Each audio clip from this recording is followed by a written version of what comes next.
Hi, this is Olivia, and I'm going to be talking about open access and specifically within digital libraries. So, what is open access? It is literature that is digital, online, free of charge, and free of most copyright and licensing restrictions. So, obviously, this can be more than literature, images, coding, data, information. But generally, when people think of open access, they tend to think of maybe articles and journals and more of like the scientific part of our research areas. Um, so it's all pretty much always published online because it's cheaper, easier for people to access. Most people have internet access at home, but not everybody. That's where a library comes in. Open access in general really became a thing towards the second half of the 20th century. Scholars began putting content into public domain, which just is a means anybody can use it, like open access.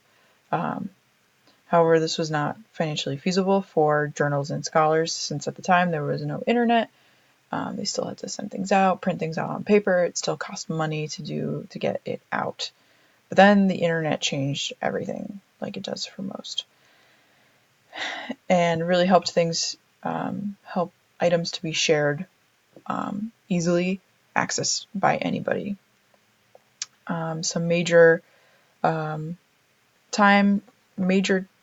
dates for open access. In 1996, the Human Genome Project made all findings open, meaning all data, research, everything was available for anybody to look at, read, and then use to do their own research and their own scientific experiments with it. In this case, the scientists within this project had to waive their own personal rights in the interest of the project for these discoveries to be made open. In 2001, Creative Commons was founded, and this is an organization dedicated to licensing works so they are readily accessible while protecting creators' interests.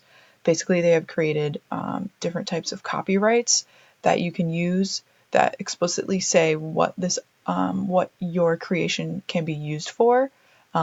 Later on in this presentation, I will go over some of those.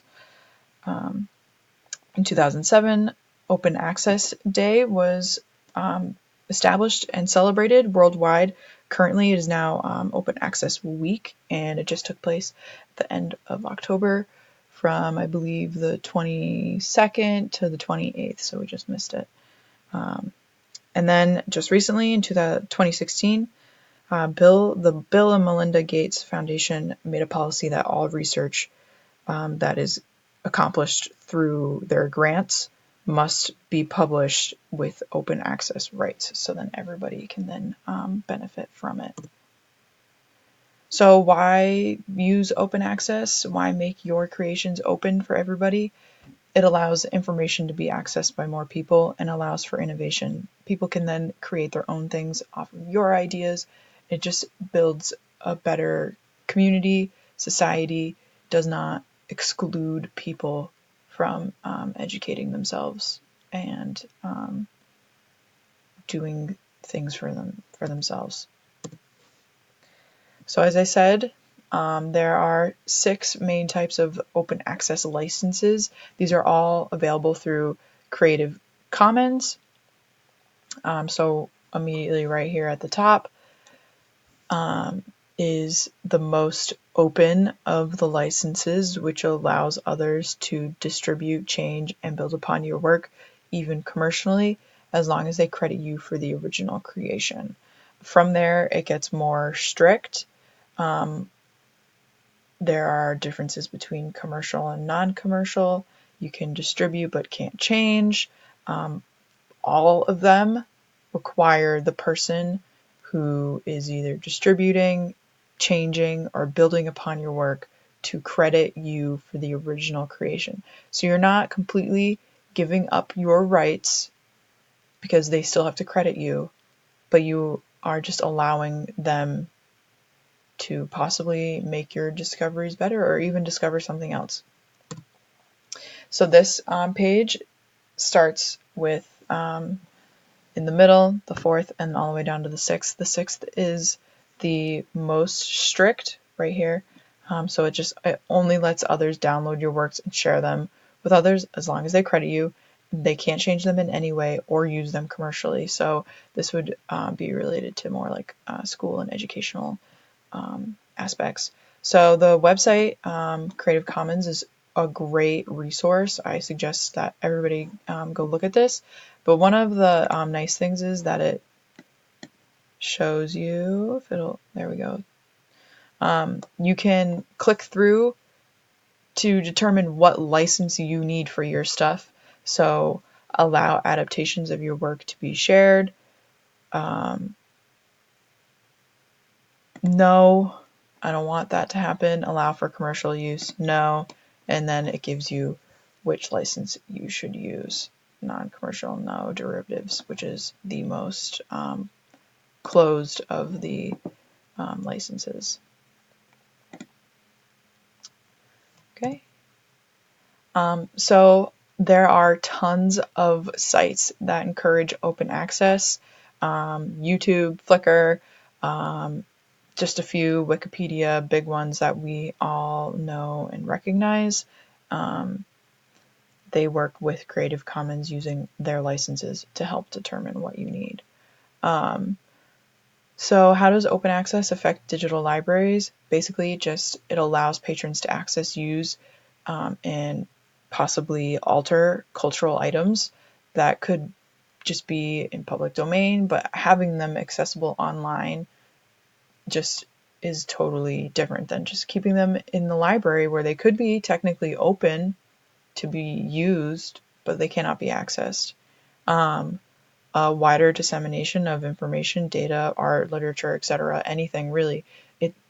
Using the internet has changed open access for the better. Everybody can access it now.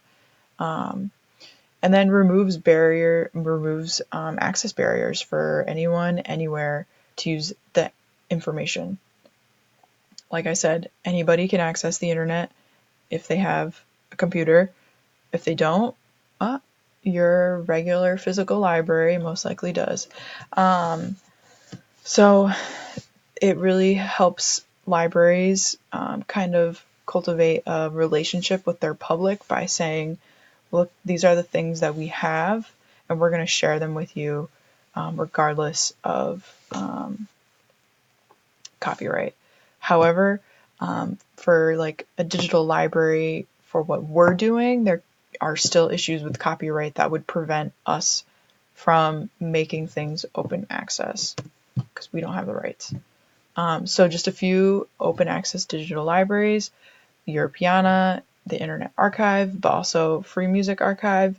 Skills Commons Repository has job skill handbooks available for free online, and videos and anything that you might need to increase your skills.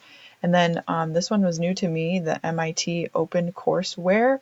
Basically, you can access the same materials that MIT students use. You can teach yourself anything that is offered at MIT, which is amazing. That they have encouraged professors, maybe not all, but most, to make their syllabus and textbooks and everything just to be open. It's incredible. So like I said before, open access within our digital library. So issues that we might or probably have, we might not know who has copyright of the item. So while technically it is in within Simmons' own library, the copyright still belongs to somebody. And if they are unavailable, we cannot get them to possibly agree for items to be open access.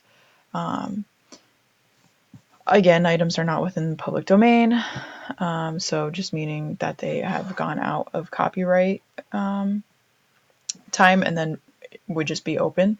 And at most, we could potentially allow for users to download and use non-commercially. Of course, this depends on how we feel about that. If the items even can be, would it even make sense to allow for some things to be downloaded and used non-commercially while other things still can't? It can be confusing, but it's a wonderful aspect to digital libraries, schools, everything. Open access is just what really, I think, our research and information services needs to go in so everybody can access information. It is a basic right. So thank you for listening, and just please reach out to me if you have any questions or comments. Bye.